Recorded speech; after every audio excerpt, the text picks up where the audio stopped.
Hello, my dear students.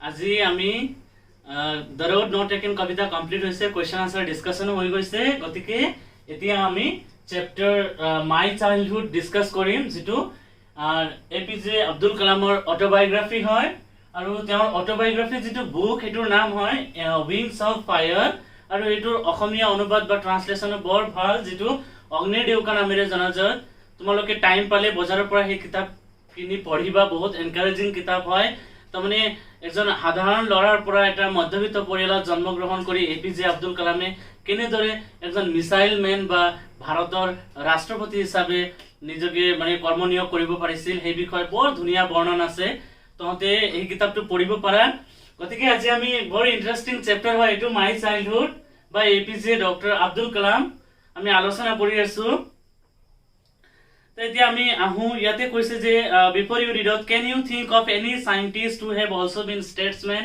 yes we can and that is none other than APJ Dr. Abdul Kalam APJ Abdul Kalam whose projects in space defense and nuclear technology guided India into the 21st century became our 11th president in 2002 in his autobiography Wings of Fire he speaks of his childhood and here in his autobiography Wings of Fire he speaks about his childhood আৰু হে Wings of Fire ৰ পৰা এটা portion তোমালোকৰ কিতাপত দিয়া আছে আৰু হেতুৰ বিষয়ে আমি ইয়াত আলোচনা কৰিম এতিয়া আমি লেসনটো ডিসকাস কৰো first প্যাৰাগ্ৰাফ I was born into a middle class Tamil family in the island town of Rameswaram in the erstwhile Madras state. My father Jainal Abidin had neither much formal education nor much wealth. Despite these disadvantages, he possessed great innate wisdom and a true generosity of spirit. He had an ideal helpmate in my mother Asiamma. I do not recall the exact number of people she fed every day, but I am quite certain that far more outsiders ate with us than all the members of our own family put together. Yet APJ Abdul Kalame তেওঁৰ জন্মৰ বিষয়ে কৈছে যে তেওঁ এটা মধ্যবিত্ত পৰিয়ালত তামিলনাডুৰ এটা মধ্যবিত্ত পৰিয়ালত ৰামেশ্বৰম নামৰ এটা সৰু দ্বীপত তেওঁ জন্মগ্ৰহণ কৰিছিল তেওঁৰ দেউতাকৰ নাম আছিল জাইনাল আবেদিন তেওঁ মানে তেওঁৰ নাম ফৰ্মাল এডুকেশ্যন আনুষ্ঠানিক শিক্ষাও তেওঁৰ বেছি নাছিল আৰু লগতে তেওঁৰ ইমান সম্পত্তিও নাছিল তথাপিও তেওঁৰ গ্ৰেট ইনেট উইজডম কিছুমান মানে ইনেট উইজডম মানে অন্তৰ্জাত ধাৰণা বা জন্মগত জ্ঞান আছিল তেওঁৰ বিবেক আছিল বুদ্ধি আছিল আৰু লগতে এ ট্ৰু জেনাৰসিটি অফ স্পিৰিট তেওঁৰ খোলা উদাৰ মনৰ আছিল তেওঁ মানে একজন উদাৰ মনৰ মানুহ আছিল যদিওবা তেওঁৰ আনুষ্ঠানিক শিক্ষা নাছিল কিন্তু একজন শিক্ষিত মানুহৰ গাত থকা সকলোবিলাক গুণে এপিজে আব্দুল কালামৰ দেউতাক জাইনাল আবেদিনৰ গাত আছিল নাও come to his mother Ashiamma আছিল এপিজে আব্দুল কালামৰ মাকৰ নাম আৰু আশিয়াম্মাক মানে জাইনাল আবেদিনে একজন আইডল ওয়াইফ আদৰ্শ পত্নীৰ গাত থকা সকলোবিলাক গুণ তেওঁ পাইছিল তাই বৰ মানে হেল্পফুল আছিল ভেৰি কাইণ্ড আছিল দয়ালু আছিল কেয়াৰিং আছিল যত্নবান আৰু এপিজে আব্দুল কালামে কৈছে যে তেওঁ সঁচাকৈ তেওঁ এতিয়া মনত পেলাব পৰা নাই তাই দিনত কিমান মানুহক খুৱাইছিল কিন্তু তেওঁ একদম খাটাংকৈ ক'ব পাৰে যে বেছিভাগ বাহিৰৰ মানুহে সিহঁতৰ ঘৰত খানা খাইছিল সিহঁতৰ ঘৰৰ টোটাল মেম্বাৰ যিমান আছিল তাতকৈ বেছি বাহিৰৰ মানুহবিলাকক তাই ফিট কৰিছিল ইয়াৰ পৰাই বুজা যায় যে আশিয়াম্মা এজনী বৰ দয়ালু তিৰোতা আছিল এতিয়া আমি part 2 I was one of many children a short boy with rather undistinguished looks born to a tall and handsome parents মোৰ মানে tall ওখ আৰু ধুনীয়া মাক দেউতাকৰ মই বহুত লৰা ছোৱালীৰ মাজত একজন কুৎসিত মানে লৰা হিচাপে বা সন্তান হিচাপে মই জন্ম লৈছিলো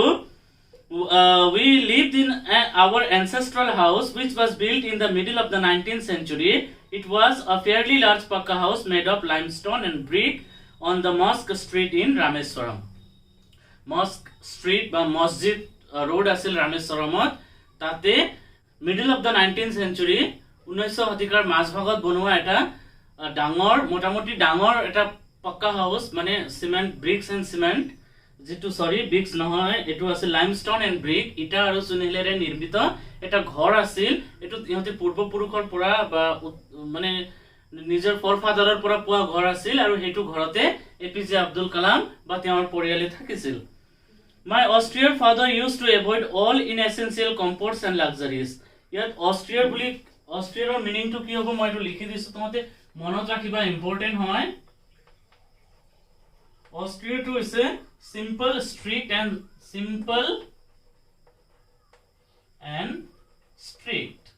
তাৰমানে সিম্পল আছিল সাধাৰণ মানুহ আছিল কিন্তু কিছুমান ক্ষেত্ৰত তেওঁ বৰ ষ্ট্ৰিক্ট আছিল My Austrian father used to avoid all inessential comforts and luxuries যিবিলাক অলাগতিয়াল বস্তু আছে বা লাক্সাৰিয়াছ বস্তু আছে সেই বস্তুবিলাকক মোৰ দেউতা সদায় এৰি চলিছিল এভয়েড কৰিছিল However all necessities were provided for in terms of food medicine or clothes কিন্তু যিবিলাক লাগতিয়াল মানে মৌলিক প্ৰয়োজন যেনেকুৱা ঔষধ পাতি হওক কাপোৰ হওক বা এডুকেশ্যন মানে শিক্ষা বৰ দৰকাৰী আজিৰ তাৰিখত এটো মৌলিক অধিকাৰেই হয় এইবিলাকৰ ক্ষেত্ৰত কিন্তু মোৰ দেউতাক বৰ সিনসিয়াৰ আছিল বৰ যত্নবান আছিল কেনেকৈ এই সুবিধাবিলাক পৰিবাৰক দিব পাৰে কিন্তু যেটো ইনএসেনশিয়াল কমফৰ্ট বুলি কওঁতে আমি যেনেকৈ ক'ব পাৰো যে মোবাইল এটা ইনএসেনশিয়াল কমফৰ্ট হয় যেনেকৈ লাক্সাৰিয়াছ কাৰ এইবিলাক মানে নহলেও আমি চলিব পাৰো গতিকে এইবিলাকৰ ক্ষেত্ৰত মোৰ দেউতা বৰ হিসাবী আছিল যদিও লাগতিয়াল বস্তুবিলাক হলে দেউতাকে আমাক প্ৰভাইড কৰিছিল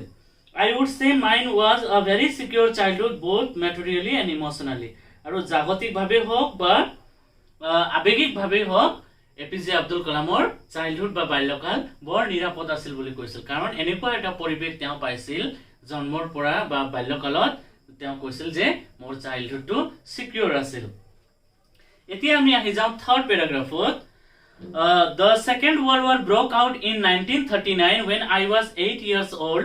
For reasons I have never been able to understand, a sudden demand for tamarind seeds erupted in the market. I used to collect the seeds and sell them to a provision shop on Mosque Street. A day's collection would fetch me the princely sum of 1 anna. কি বুলি কৈছে Second World War দ্বিতীয় বিশ্বযুদ্ধ কেতিয়া আৰম্ভ হৈছিল এটো হৈছিল 1939 1939 চনত যেতিয়া মানে জাৰ্মানীয়ে পোলেণ্ডক আক্ৰমণ কৰিছিল সেই উত্তৰে আমাৰ দ্বিতীয় বিশ্বযুদ্ধ আৰম্ভ হৈছিল আৰু তেতিয়া এপিজে আব্দুল কালাম 8 বছৰৰ আছিল আৰু হঠাৎ কৰি যেতিয়া দ্বিতীয় বিশ্বযুদ্ধ আৰম্ভ হৈছে তেতিয়া বলে তেতেলীৰ গুটিবিলাকৰ দাম বাঢ়িছে আৰু তেওঁ বুজি পোৱা নাই এই তেতেলীৰ গুটিৰ দাম কিয় বাঢ়িছে এটো মই পিছলৈ ডিসকাস কৰিম কিয় বাঢ়িছে I used to collect the seeds and sell them to a provision shop on Mosque Street. আৰু মই কি কৰিছিলো যেহেতু দাম বাঢ়িছে তেতেলী গুটিৰ মই তেতেলী গুটি কালেক্ট কৰিছিলো আৰু এটো মসজিদ ৰোডৰ এটা গেলামাল দোকানত মই এটো বিক্ৰী কৰিছিলো আৰু এক দিনত মই ইনকাম কৰিছিলো 1 আনা মানে এটো প্ৰিন্সলি সাম বুলি কৈছে প্ৰিন্সলি সাম মানে এটো ইম্পৰ্টেন্ট হয় এটো মনত ৰাখিব লাগিব প্ৰিন্সলি সাম মানে হৈছে a generous amount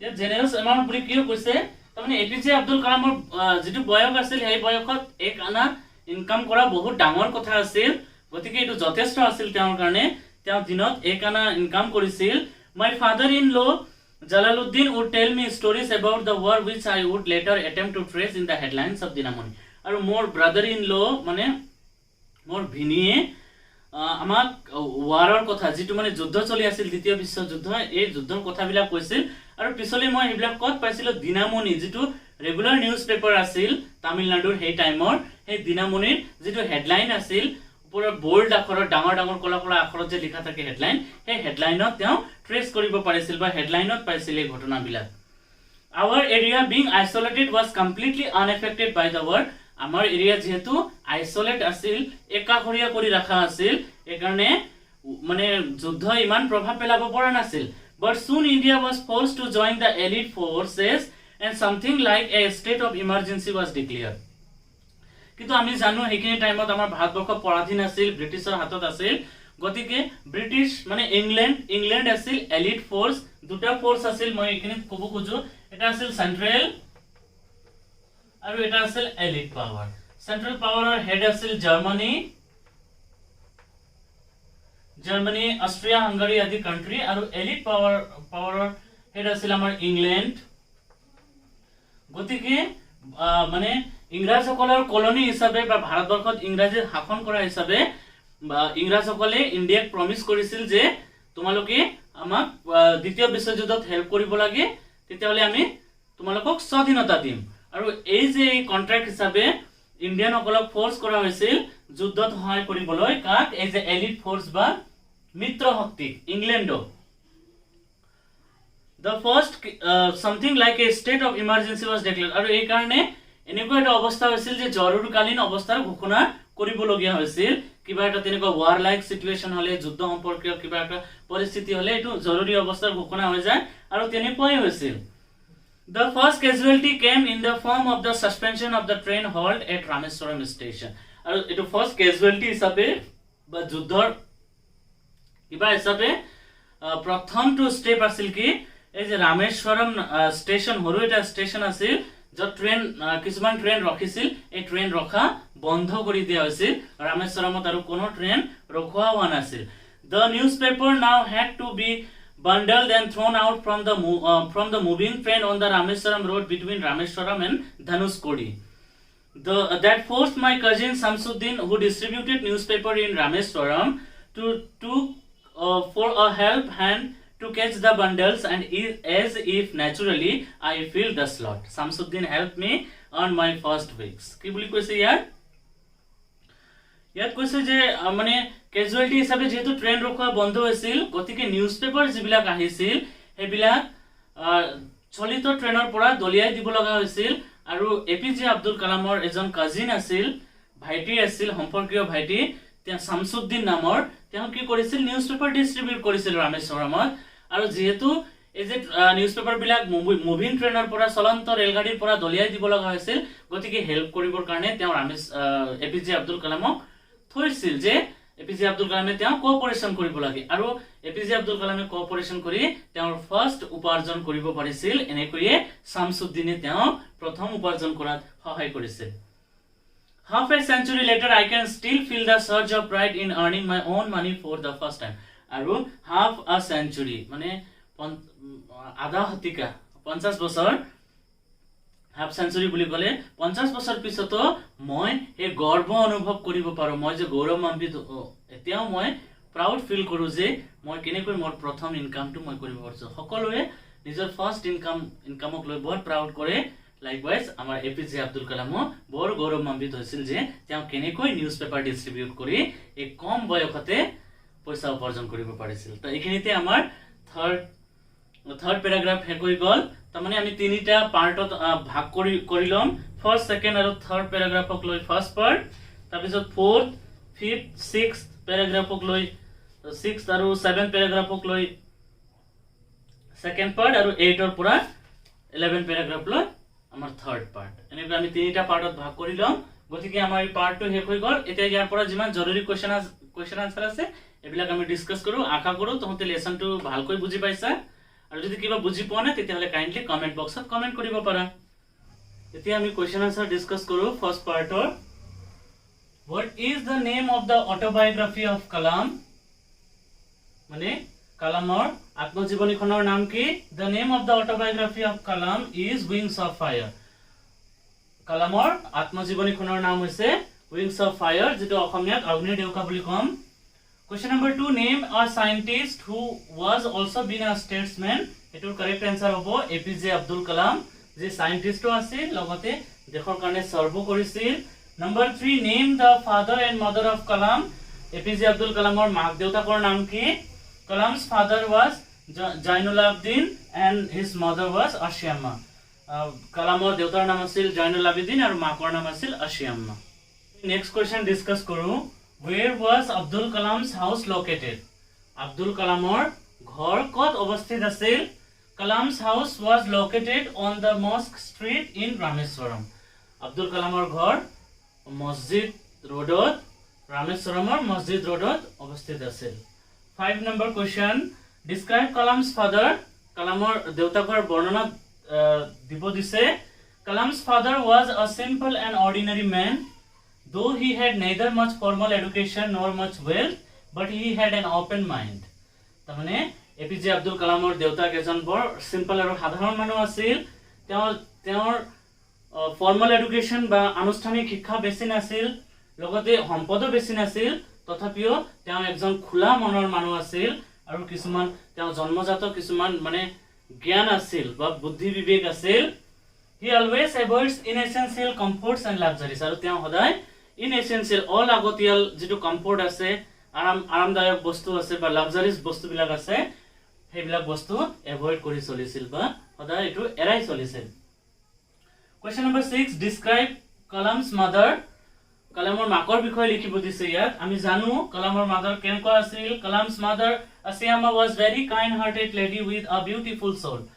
কালামৰ মাক আশিয়াম্মা এজনী বৰ দয়ালু তিৰতা আছিল আৰু তাইৰ মনটো বৰ ধুনীয়া আছিল। অকল চাবলৈ ধুনীয়া নহয়, মনো বৰ ধুনীয়া আছিল। She used to feed outsiders daily at her house. তাই সদায় ঘৰত মানে বাহিৰৰ মানুহবিলাকক খুৱাইছিল। She was an ideal wife as well, আৰু তাই একজন আদৰ্শ পত্নীও আছিল।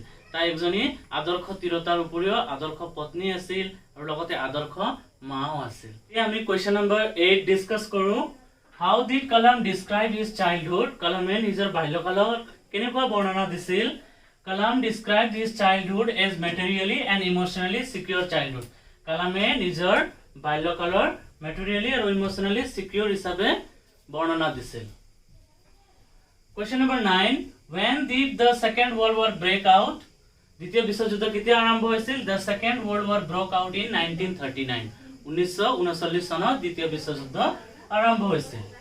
Next question number 10, what was the reason for the sudden demand of tamarind seed in the market? এই যে মই তেতিয়া কৈছিলো নহয় তেতেলী গুটিৰ হঠাৎ মাৰ্কেটত চাহিদা বৃদ্ধি হোৱাৰ কাৰণটো কি আছিল? The sudden demand of the tamarind seed in the market are, it is used as a kernel powder, it is used as a major fuel during war. এটো kernel powder হিচাপে ব্যৱহাৰ কৰা হৈছিল আৰু লগতে যুদ্ধত ফুয়েল হিচাপে ব্যৱহাৰ কৰা হৈছিল। 2 নম্বৰ আহিব একদম পইণ্ট ওয়াইজ সৰ্ট কৰি দিয়া হৈছে আনসাৰটো। এতিয়া আমি question number 11 ডিসকাস কৰো। What was the name of the newspaper? বাতৰি কাকতটোৰ নাম কি আছিল? The name of the newspaper was Dinamoni. বাতৰি কাকতটোৰ নাম আছিল Dinamoni. How did Kalam earn his first wages? কালামে তেওঁৰ জীৱনৰ প্ৰথম উপাৰ্জনটো কেনেকৈ কৰিছিল? Answer, Kalam earned his first wages by helping his cousin Samsuddin in catching the bundles from the moving train and distributing it to the customers. মানে কালামে তেওঁৰ প্ৰথম উপাৰ্জন কৰিছিল শামসুদ্দিনক হেল্প কৰি in catching the bundles of newspaper হ'ব, সৰি ইয়াতে মই লিখি দিলো of newspaper,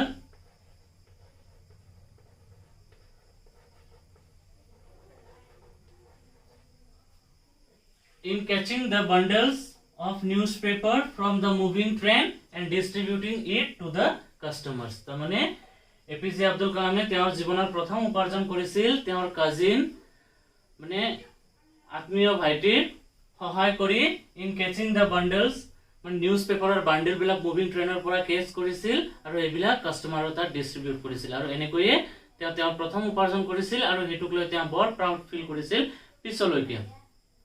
তো আমাৰ ফাৰ্স্ট পাৰ্ট কমপ্লিট হল। প্যাৰাগ্ৰাফ 1, 2 আৰু 3 লৈ আমি ফাৰ্স্ট পাৰ্ট বনাইছো। এতিয়া মই মোৰ নেক্সট ভিডিও সেকেন্ড পাৰ্ট দিম আৰু সেকেন্ড পাৰ্ট পাবৰ কাৰণে কাইন্ডলি মোৰ চেনেল লাইক শেয়াৰ আৰু সাবস্ক্ৰাইব কৰি লব আৰু মোৰ আগৰ ভিডিও পাবৰ কাৰণে ডিসক্ৰিপশন বক্সত লিংক দিম, সেই লিংকত গৈ আপোনালোকে এই ভিডিওটো চাব পাৰে। গতিকে আজিৰ কাৰণে থ্যাংক ইউ সো মাচ।